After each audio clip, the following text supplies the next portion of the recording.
Hey guys, welcome back to the Foam Frat podcast. I'm joined with my buddies Matt Yelton and Josh Kahn. And fellas, I'm going to let you introduce yourself. So, Josh, you work with me. Tell us a little bit about yourself. All right, so my name is Josh Kahn. I'm a flight paramedic with Lifelink 3, and I'm also a member of the Glenwood Fire Department. And the main reason why I'm here today is because I'm an autism dad. So it's exciting to be here. Thanks, Tyler. Yeah, absolutely. We wanted to put this out for Autism Awareness Month, but it got a little bit delayed trying to wrangle everybody together and coordinate schedules. Matt, tell us about yourself. Yeah, so I'm a flight paramedic from right here in central New York with Mercy Flight Central. I'm also one of the local EMS captains at Constableville Fire Department and an autism dad with a passion for training and educating EMS and fire professionals out there. And this is a great opportunity, Josh and Tyler. I think this was a long time coming, and I think this is going to be a great opportunity to teach some people about some really cool things. Yeah, I'm excited. And I want to frame our discussion with you have to call 911, unfortunately, for something that's happened, right? And we'll say it's specifically happening to your son or daughter, and they have autism. And the EMS crew is showing up, and you're trying to prepare for how you're going to communicate with the EMS crew with how they need to communicate with your son or your daughter. What are some of the things going through your head at that point? And maybe you've already been in this situation where you've had to call EMS, or I should say, even like they're just going to the doctors to have a checkup. What are some of the things you're thinking through that may possibly cause some complications with communication styles? Yeah, I mean, so one of the biggest things that I think of when you're in any of those emergency situations is just the amount of stimuli that surrounds that, right? So say you're at home. Well, now they're already stressed, maybe already having, meltdown type symptoms.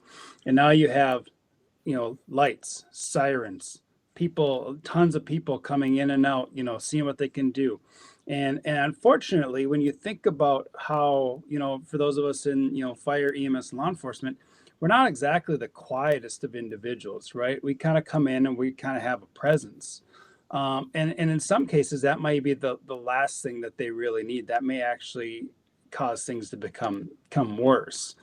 And so same thing goes with the clinics, or if you're bringing your child into the emergency department, like there's a lot of stimuli, bright lights, sounds, smells, things like that can really cause more anxiety in the situation. So that's one of the big things when you think about that. Just even your initial presence in there is especially if you know ahead of time, is try to be a little bit more quiet, try to be a little bit more relaxed, because now you're more of that supporting presence than maybe that commanding presence that maybe we normally have. So yeah, I would absolutely agree with that. And I think as an autism dad with first responder background, what makes me nervous is the times that I'm not around.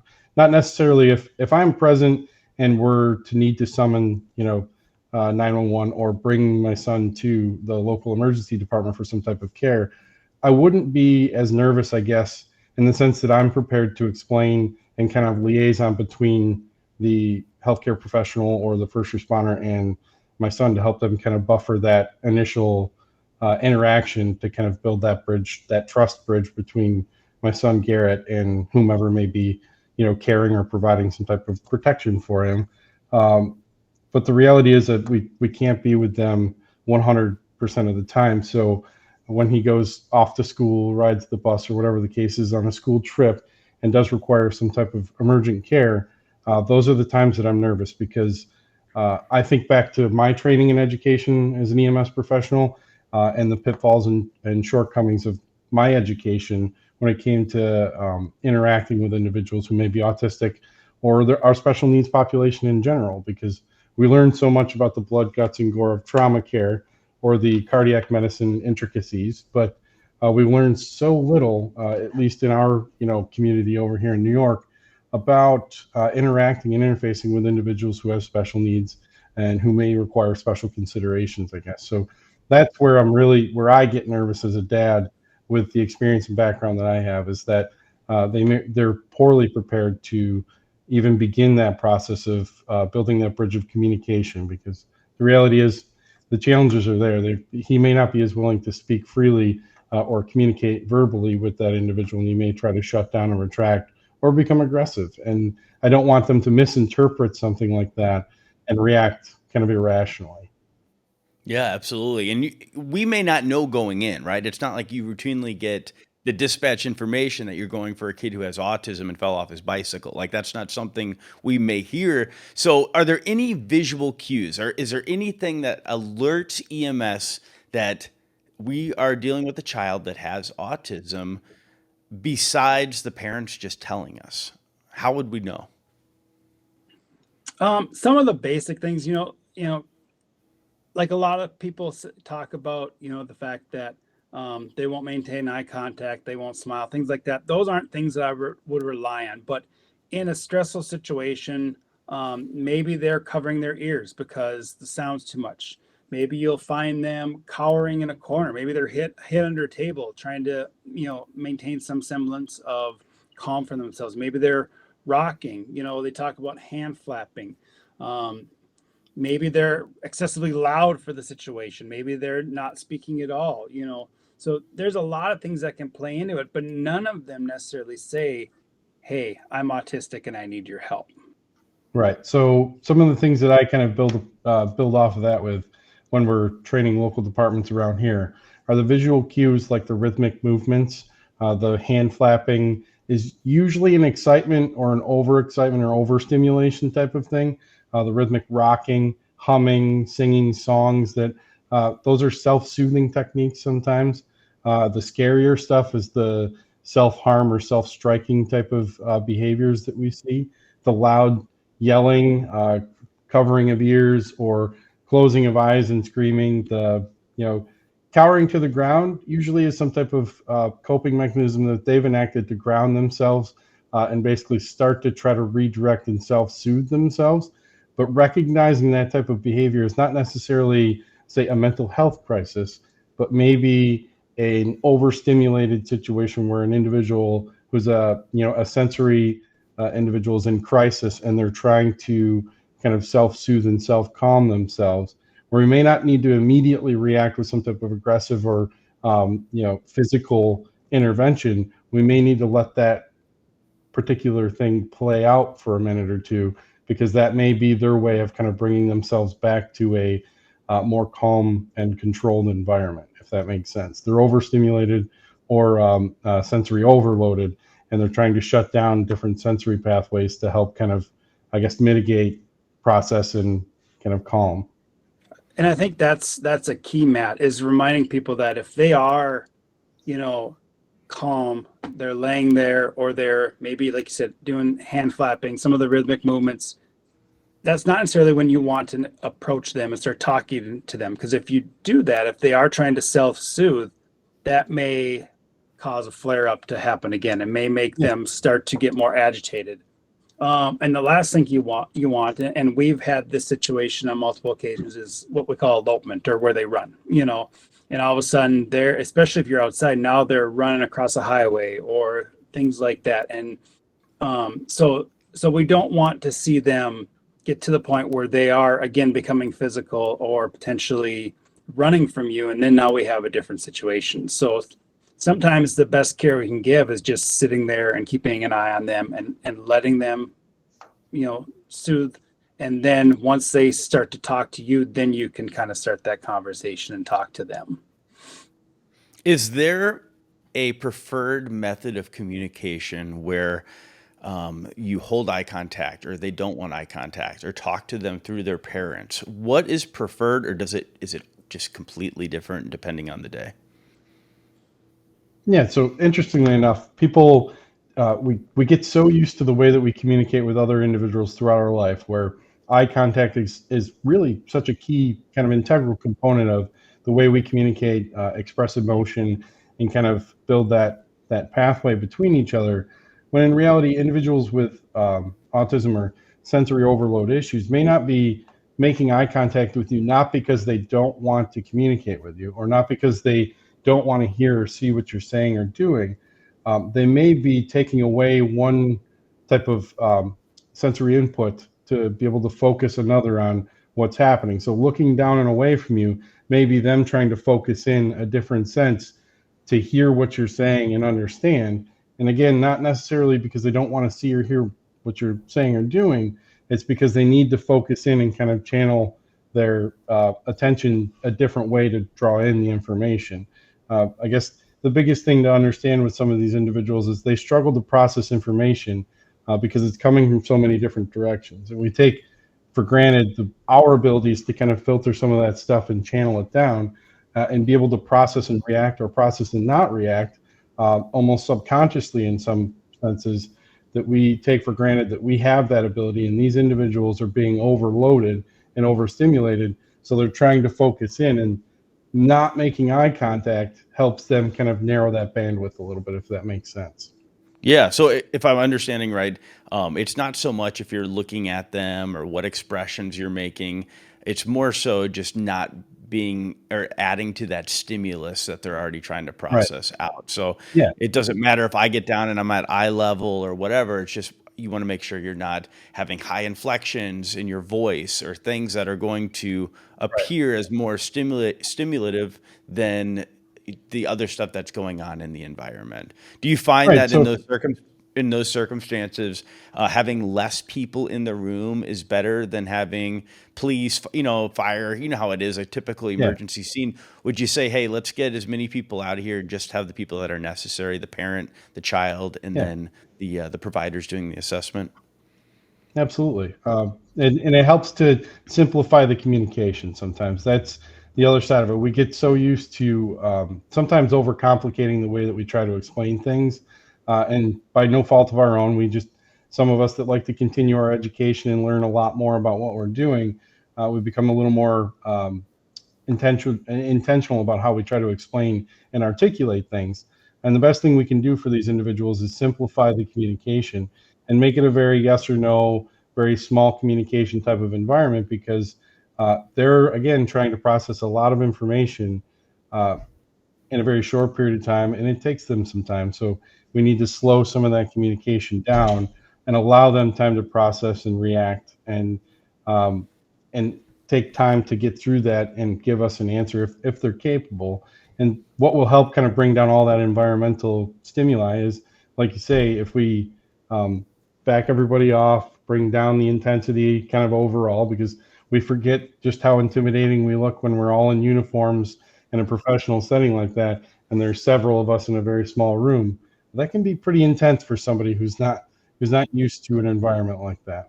The other thing is, what do we tend to do? We tend to multitask. One of us is trying to talk while the other one's trying to hook up a monitor or do a blood pressure, do these things. So now they've got stimuli coming from different directions. Or if we're not doing that, maybe you haven't seen, so and so for so long. So now you're having a side conversation in the back of the room. And so now they're listening to your side conversation. Or maybe they're listening to you talk to mom or dad, and they're not paying attention to the person that's actually trying to help them and stuff, and so that's where that can be really difficult is it's really quick to, I know Owen, for example, is really quick. If there's something else going on, boom, he's concentrating on that. You could be talking to him, he could be looking at you, but he's listening to whatever's going on over there. And you could say it 2 or 3 times, and finally it's like, oh, and he's like, oh, what, and then it'll snap and he'll hear you. So knowing that fact, just even the quiet and the calm in the room is huge, because if there's anything else going on in that room, they're probably not going to be hearing what you're saying and asking them. So Here's a kind of an odd question, but it's been something I've been thinking about since we started talking about this. Is so far we've explained a patient that's in their house. I think that's the mental framework we're thinking of. It's calm. We have the ability to remove people from the scene. We can ask questions. We have time to do that.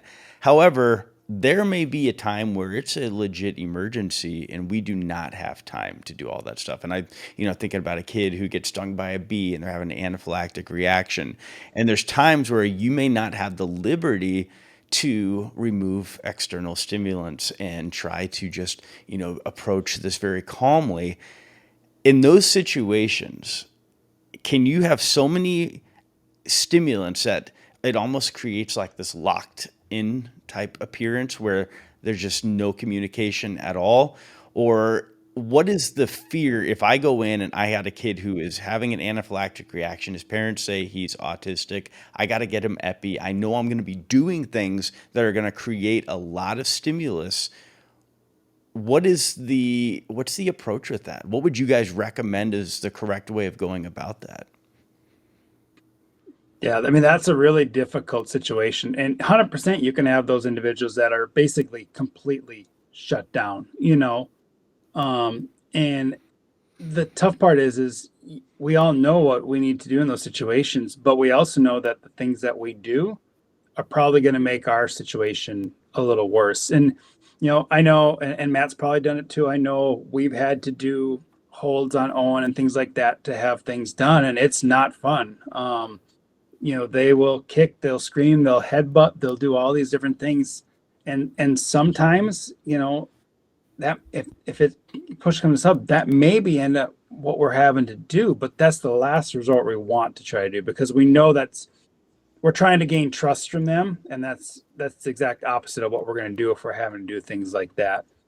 But you're right, there are times where we're going to have to do these things, and I know, we've had situations in the ER, no, not life-threatening, but where we are having to give different medication stuff just to relax them enough to the point where we can actually do the treatments that they need to do just to make them better. And it's I don't know, there's not a real good answer to that. I don't know, Matt, what do you have something better that you'd want to say about it? No, that is definitely kind of a topic that we broach when we have these educational sessions, because that's the ultimate extreme, right? How do we know when to kind of take the time to work through this process and maybe work at the level of the individual and figure out how we can cross some of these bridges delicately, right? And build that trust and build that framework. And in the opposite end of that, when we walk into an absolute crisis situation where time is of the essence and an emergent intervention is absolutely indicated and has to happen. And the reality is you kind of sit back and go, okay, I can talk about all these opportunities and all these interventions and all these ways that we can de-escalate, redirect, and start to build some of these trust kind of bridges with these individuals. But when it comes down to it, sometimes we're in a situation where we're going to have to work on that later. And in the moment, we're going to have to provide an intervention. And there are times, I can think in the recent past with Garrett, where we've had to kind of swaddle and hold and go through kind of the, I guess, traumatic situation for that individual, but very necessary in nature, but traumatic. And then work backwards, I guess. Once we've gotten control of what's happening, we can start to work backwards and kind of rebuild that trust with that individual. But the emergent intervention has to happen. And that physical restraint or chemical restraint sometimes has to occur. We can give all the perfect scenarios, but at the end of the day, I use a scenario where it came down to having to talk through physical restraint and chemical restraint to calm the individual enough to provide the interventions that were necessary. And unfortunately, despite every effort, sometimes we have to go to that extreme kind of level of measure in order to provide the intervention they need. The other thing I would say with that is, sometimes visualization is also a big key, because I remember one situation with Owen when we were in the ER, like he didn't understand what an IV was. And he thought that we were going to stick a needle in him and we were going to leave it in him. And then he's going to have this needle in his body. And so finally we were able to convince the provider, or there's the a lot of that adults that think that too.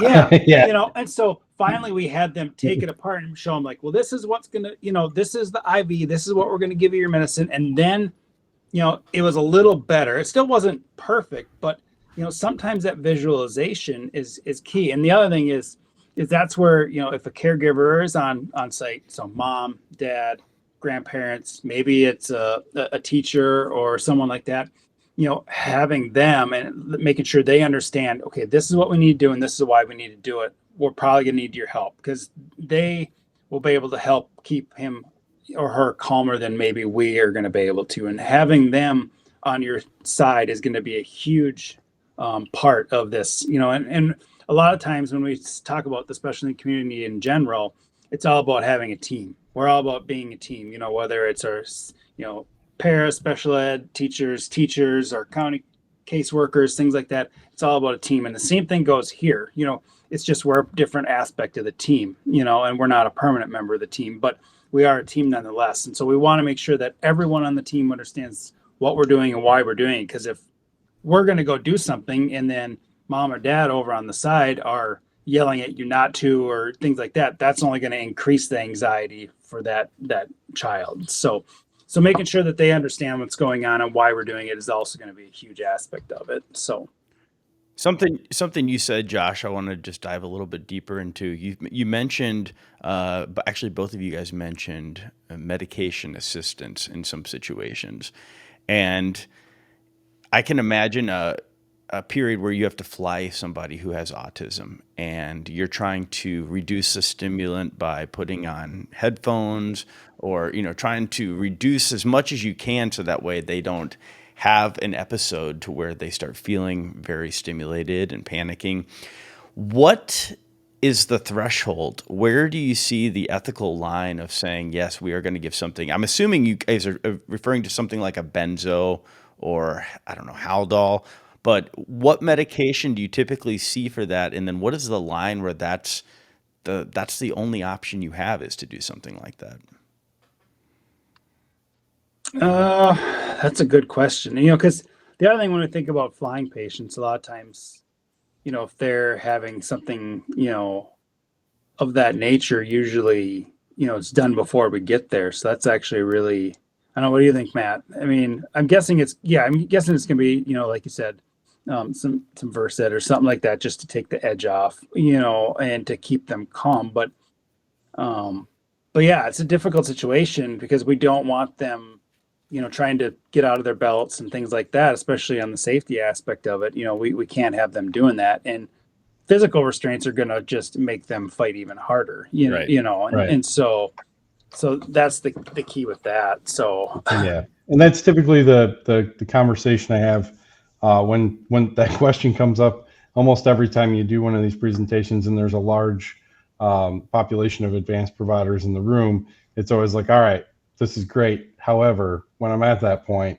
what is the trigger pull and why? Kind of thing. What do I do? Because That's this is what's been going through my head. Yeah. Yeah, it's a very difficult question to ask yourself, and it's a very difficult trigger to pull because you understand, in a sense, what's happening, but the reality is there isn't much you're going to be able to do other than, make that big decision to push that medication. And I would certainly agree with the benzo being probably one of the better options, and maybe Haldol, and I've seen in some cases even ketamine kind of brought into the mix for a chemical restraint, because the reality is physically restraining them, tying them down is ultimately probably going to make the situation far worse. And we worry about those things like positional asphyxiation, and we worry about all these things that come with tying someone down against their own will.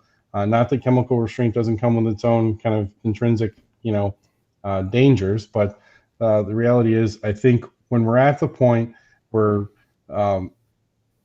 the reward of getting them where they need to go outweighs the risk that comes with, providing that chemical restraint, we have to make that trigger pull, because they ultimately have to go where you're taking them because of the severity of the situation. If they have to get to a trauma center, if they have to get to a larger medical center from a remote area, like in some of our cases here, that may be the reality, is we may be being called for some type of medical emergency, because epilepsy is a big comorbidity for these individuals. A lot of people don't realize it's up to almost 40% of individuals with autism have the potential for that epilepsy being a comorbidity. So the seizure call may be what we're coming for.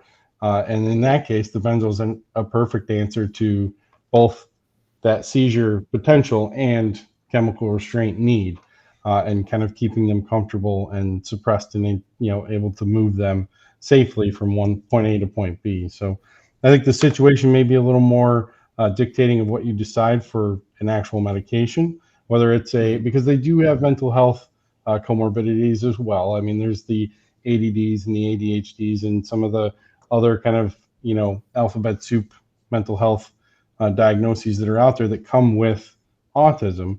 But one of the big ones is something like epilepsy. So that may be what we're coming into as an individual who had a seizure event or, and experienced some hypoxia and is going through that kind of, postictal period where they may be combative in nature and still kind of coming through the fog of going through that seizure.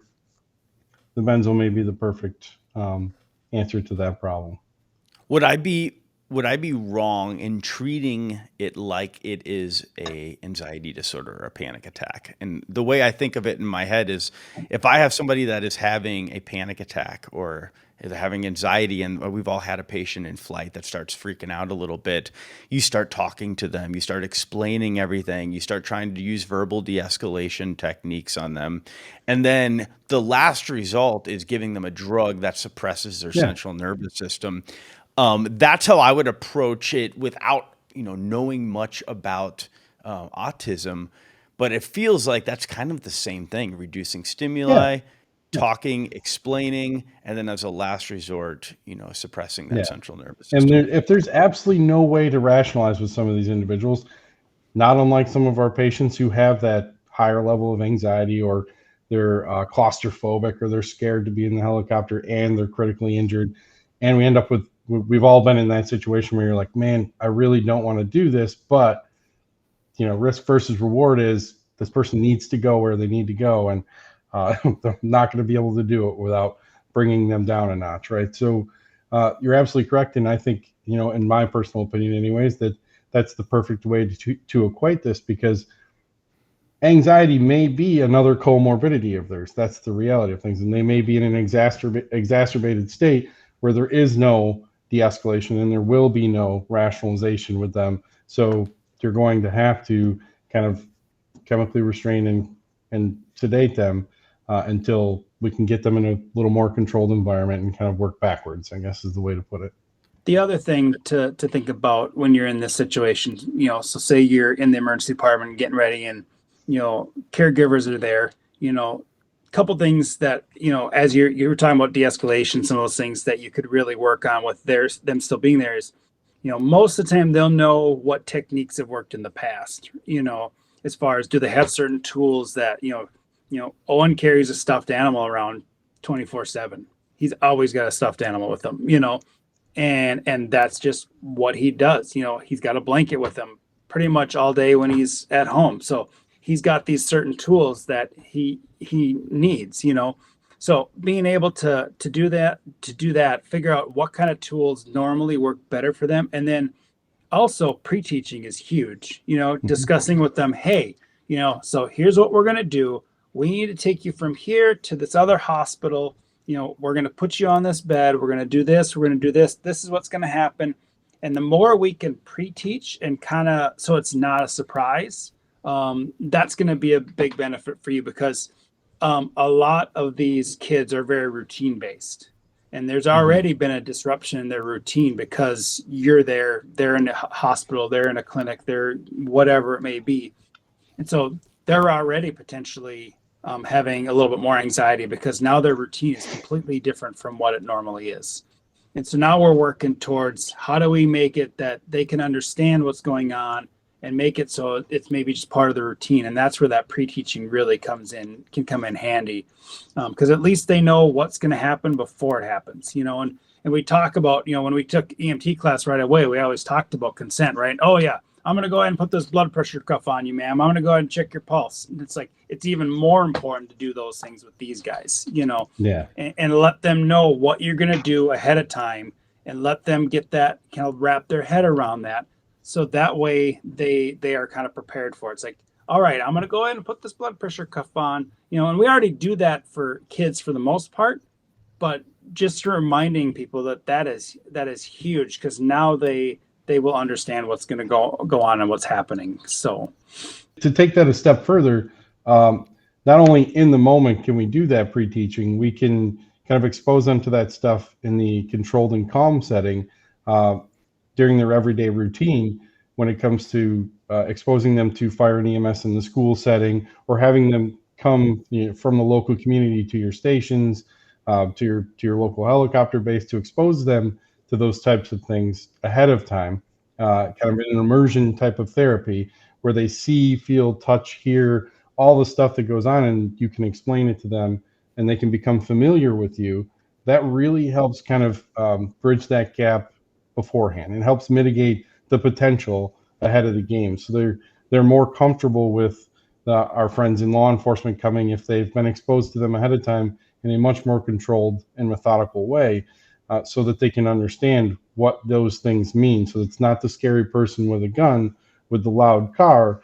It's the person here to help me, if that makes sense. And the same thing goes for, even though in the low acuity, lesser stress environment where you're going to a routine doctor or dentist appointment, we kind of ingrained in Garrett early on that doctors were a good thing, and that dentists were a good thing. So when he goes for his behavioral checkups, when he goes for his dental checkups, so on and so forth, he goes in and he's playing with the stethoscope and interacting with the physician.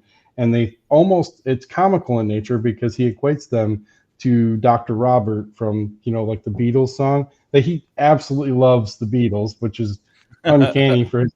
He's from a bygone era, I guess. But when it comes down to it, that was a big bridge for him. He became very comfortable with physicians in that setting. So it almost made, when we had to take him to the ER for some breathing problems not that long ago, he was much more comfortable with being in that type of higher stress, higher acuity environment, because the physician was a familiar thing to him, I guess is the way to put it. Yeah. And, I think both, Matt, you'd probably say the same thing. We're very blessed because of the profession we're in. We know a lot of the law enforcement in our area. We know fire. We know a lot of the EMS agencies, and so our kids have that relationship already kind of established. And so we kind of do that. But, not everyone obviously has those avenues. And, a lot of communities do touch the truck events and these things. But guess what? It's not very often that you see an autistic family there, because there's lights going off nonstop. There's sirens. There's all this thing. There's tons of kids running around. And so the big key with that is trying to do what we call the sensory friendly events, where maybe you're having, a special event just for neuro-diverse kids to come to, where we're not going to do the lights. We're not going to do the sirens. Or if you're going to do it, maybe you do it at the very end for those that want to see or hear it. Because that's one big thing that a lot of people don't realize is a lot of our families don't go to those type of events because we know what's going to happen, and it usually doesn't end well for us. And we wind up potentially having issues. So having those type of events. And then the other thing is, in those situations, because we recently had a situation where law enforcement was doing some stuff with Owen, and it wasn't the best experience, people that weren't in our community, but we purposely made it a point to go up and say, all right, Owen, we're going to go and talk to our local, law enforcement officials, just so he knows that, again, they are here to help, and everything that happened was because of what was going on in the situation. And they weren't trying to be mean or things like this. This is just how it is, and this is kind of where what happened. And because like Matt said, we're trying to let Owen know that all these people are here to help. Even though maybe sometimes they don't know how to express it right or things like that, they're still here to help you. And that's really key to get those relationships. When you were talking about the disruption of the routine, it reminded me, and I think we've all been in a situation like this, where you're driving in a town you're not normally in, or you're on an unfamiliar street, you're trying to figure out where you're going, and you intrinsically just turn the radio down, like you're trying to remove out certain stimuli so you can focus on one thing, because having the radio, trying to think, maybe you got kids crying in the background, you get anxious, right? You're like, everybody quiet, turn down the radio, everybody be quiet. It's going to help you see, right? Yeah, that's how I start to, but that's how my brain starts to make sense of all of that, is like, they're trying to focus on something, but they can't, because there's so many things coming in, and it's like this constant heightening, it just keeps building and building and building and building. And when I think of it like that, it starts to make sense why unfamiliar pattern. I mean, you don't need the radio down when you're driving through something that you're very familiar with. When you're going through your own city or whatever, you can add on a little bit more. You can tolerate more because you're familiar with it. So that pre-teaching really makes sense in my head, just from a logical perspective of, if there's a certain thing that's predictable, I know that when I go to the doctor, I am going to see a stethoscope and I'm going to see a blood pressure cuff. When I have to go to the ED now, I can see some of those same things, like a stethoscope, a blood pressure cuff, and it brings a certain sense of familiarity where I'm like, oh, okay, this is kind of like that other situation. So I really Yeah. like those examples. That makes a lot of sense. Well, and put it this way, it's kind of like, and I'm going to date myself, and Matt, maybe you remember those days too. Remember when we used to print out directions via MapQuest? Oh, You yeah. MapQuest, know, yeah. find where we Yeah. were going, right? Yeah. That's there are days where Owen's like, okay, I need to make a schedule for the day, and we will follow that schedule by the minute for that day. So it's kind of the same idea, right? The nice thing about printing out the directions on MapQuest is what's coming next. You know what I mean? And it's like it's right there. You know what's happening 2 steps ahead of you. You know what's happening 5 steps ahead of you. And it's kind of the same kind of a concept, with not only the pre-teaching but also the schedule, how they like to have that routine. They know what's coming next, and that's a huge sense of comfort for them. So Speaking ahead of being like, hey, when we get to the hospital, they're going to come in the room, like explaining those things out. We do that. I mean, we do that a lot of times for everybody. We explain, we're going to go into the trauma room. There's going to be a bunch of people asking you questions. Sometimes I would wonder, like, oh, am I building up a fear of being, hey, they're going to do this, they're going to do that. You're going to have a lot of people asking you questions. Probably phrase it differently for a kid, and how the events would unfold. But that makes a lot of sense. Something I also wanted to hit on is, you guys have created these kits, and I've seen pictures and stuff that you've been sharing. Do you want to tell us just a little bit about what these kits are? And then is there anything in there that we should be doing, we should be building kits for, that we carry on us for neurodiverse children? Yeah. So part of when I first started to build the training, the presentation side of our autism awareness training that we do out here, I started with just a generalized PowerPoint and educational session for our EMS providers as part of their continued education stuff. And during the very first presentation, I got a lot of feedback of, all right, what do we do? I showed them some tools and resources, but I really didn't do much more than that. I got a lot of feedback that said, hey, we really want to know more about what we can do once we've encountered these individuals. What can we do to help kind of bridge some of these gaps, and what can we do to help calm these individuals down and redirect them? And I kind of went back to the drawing board, because originally we were going to kind of take my presentation, formalize it, record it, make it available type of thing. And I should probably focus my energy more in a more practical kind of practical sense, so that we could create some type of tactile kind of presentation where there was something I could bring to them, show them, and we could recreate and implement and use. So I thought about it and said, what about a sensory emergency kit? Very generic name, but the reality is it's kind of a really versatile tool. It's not necessarily just for our sensory individuals that are in crisis. It's for the all-encompassing. It's for pediatric patients that you're trying to build a relationship with. It's for our elderly population who may have some type of degenerative disease where they're struggling to communicate, but we can use tools to help them communicate. So the kit that I threw together, and Josh actually created a very similar kit and expanded on a little bit. We created a bag that would be versatile and be able to kind of hold a bunch of different things. So everything from the infinity cubes that are kind of widget and fidget type of toys, to fidget spinners, to things that are mechanical in nature, like the little slug that articulates, it's multicolored. And then we incorporated some communication tools. So a bigger Cardex that's like 11 by 18 that has a bunch of different pictures associating with words, and then a pain scale across the middle, and then a very generic and generalized yes and no in the corner with green and red. Something that I learned myself kind of on this adventure was that these schools are implementing these types of communication tools and teaching them early on during these earlier interventions, during their PTOT sessions, to help them communicate, because nearly 40% of these individuals start out completely nonverbal. So they have no way to communicate verbally. They learn other mechanisms. And I didn't know that early on. They learn things like American Sign Language and words associated with pictures. And they use very general kind of starters like yes, no, green, red, and they associate with colors to help kind of build that communication capability. So the card has all those different options on it. And then for the more kind of diverse individual, there's a stack of cards with different things like I want, I need, I feel, all those different options, so they could sort through and hand you the one that they want to say or they'd like to communicate.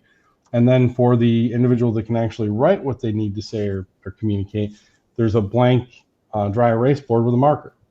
So that helps some individuals learn how to communicate that way so they can write out. And think of just recently, I had an elderly patient who had a trach that we had flown, who wanted to say something, but obviously couldn't.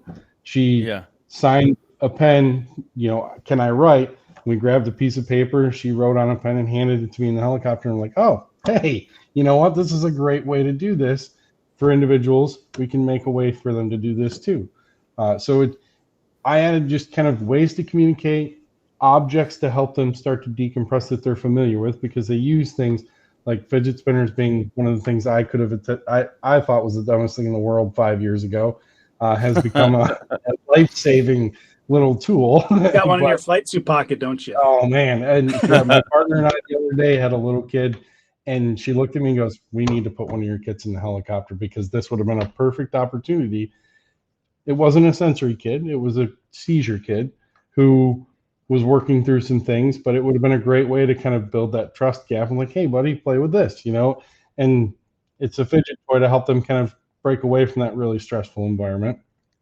So the kit is very basic in nature when it starts, but when I hand it off to the departments, when I do the training, I tell them, I'm not going to be offended if you add, subtract, modify whatever components of this kit. The important part is that you understand what it is to have a sensory overloaded or don't put a tambourine in here. Right, yeah, be careful. Be careful what you wish for. The drum set. A kazoo? Get that out of here. So, everything you can think of, the little plug and play toys that stick together in the colors, because one of the stories I share is my son has an affinity for numbers, shapes, and colors, those three particular things. So before he even went to kindergarten, the kid could count from 1 to 100 forward, backward, by tens, by twos, by whatever you wanted. That's crazy. He knew the colors by primary and secondary, can arrange them by the rainbow, and has an affinity for shapes, three-dimensional and otherwise. So that was kind of how I started to piece the kit together. But I said, I understand that there are people that are going to be different in your community. This is just the starter kit for you to be able to add, subtract, modify, whatever you want to do.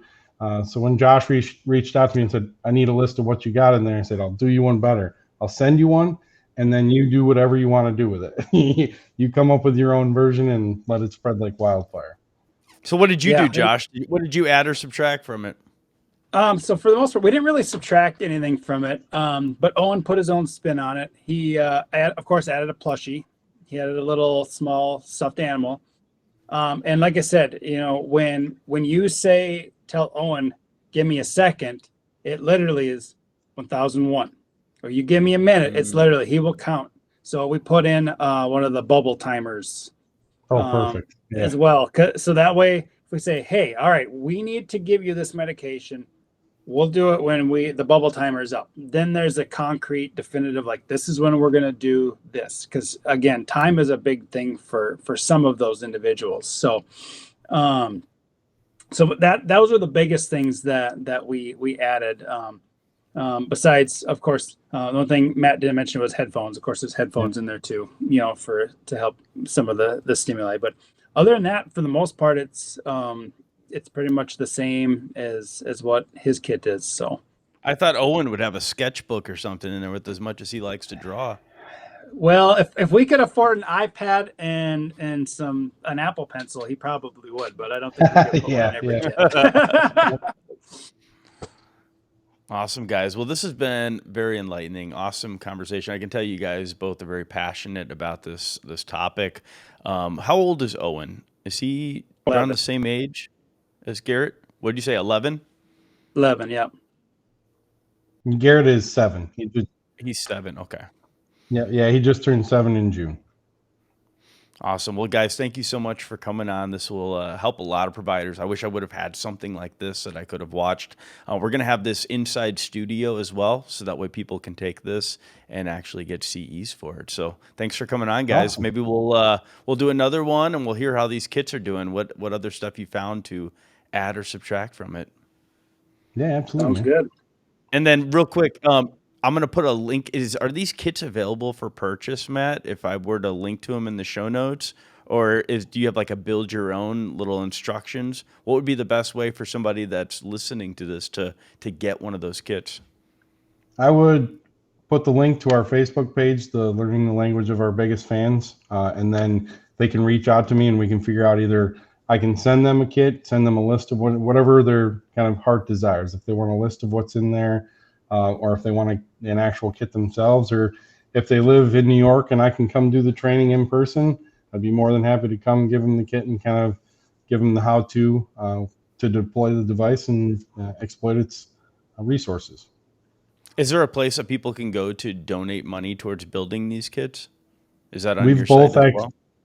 Yeah, we've both actually set up Amazon wish lists. So depending on where they are, they can go either direction and purchase components that come to us. And, you know, that's a huge part of making this a really easy way to assemble these kits and get them out to people at almost no cost compared to what it would cost somebody commercially to put one of these together themselves. Yep. And we actually just recently started a nonprofit to help with it, and it's called Bit of Grace. Owen came up with the name and everything. So Wow. that's where you can find our stuff. Oh yeah. Yeah. He doesn't want to be the vice president. He wants to be the second in command of Bit of A Grace. foam frat or what? Well, he's already vice president of Foam Frat. He kicked you out of that one. Tell Brian he's out. Cool. I'll put all that information in the show notes, guys. Thanks for coming on. Yeah. Awesome.